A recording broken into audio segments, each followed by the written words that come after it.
Hi YouTube, welcome to another edition of Horror Hands, and for this video I'm going to be talking about a slasher movie that I really enjoyed. One of the best slasher movies that I've seen in years, and one that I thought was really unique. Now the uniqueness in this one I think will either really appeal to you or you won't like it, but I've had a few people ask me about this movie as well, and because I enjoyed it so much I thought I'd give it some coverage on the channel.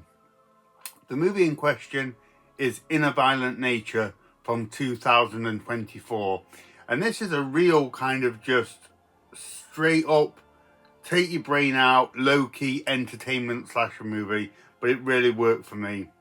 So the plot for this one is really basic. We see like this amulet removed by these teenagers in the woods, and from that a killer comes out from the ground and starts going around the woods stalking and slashing them and killing them off.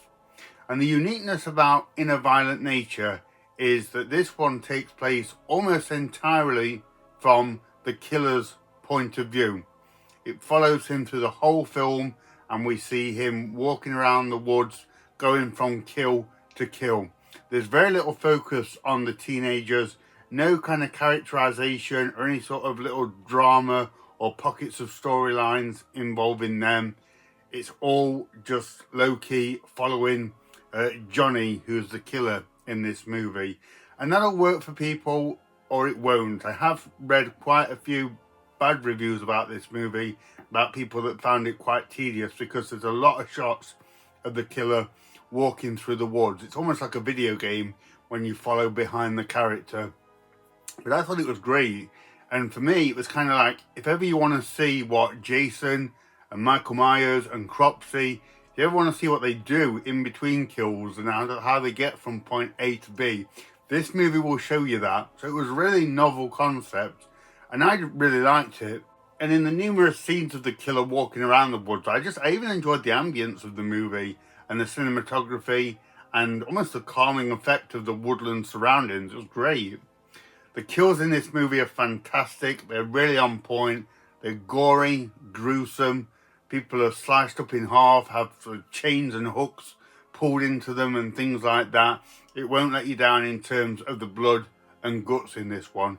But as I say, it just has a very different approach by taking this kind of almost slow burn following of the antagonist, the killer, and not the teenagers themselves. And I like the killer, Johnny, because he reminded me of Jason. He had the same kind of vibe as Jason, sort of this big hulking, sort of backwoods zombified creature who didn't speak, was silent, and just quietly went through the woods and killed people off with gruesome efficiency. Not too far into the movie, he dons this I think it's like an old-fashioned diving mask or something. I'll put it on the screen now, which looked really cool. It was good to see a slasher villain that wears a mask. I always prefer that to one that doesn't.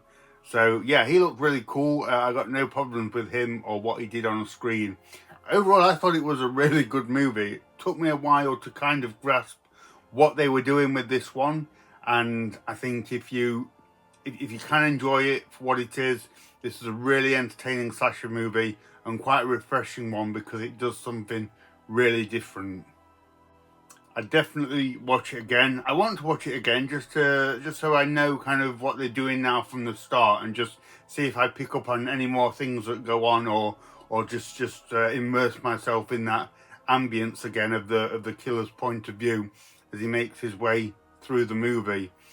Whether they'll do any sequels to this, I'm not sure. I was thinking about that, but I'm not too sure how they do it or if they could keep doing it with that particular formula.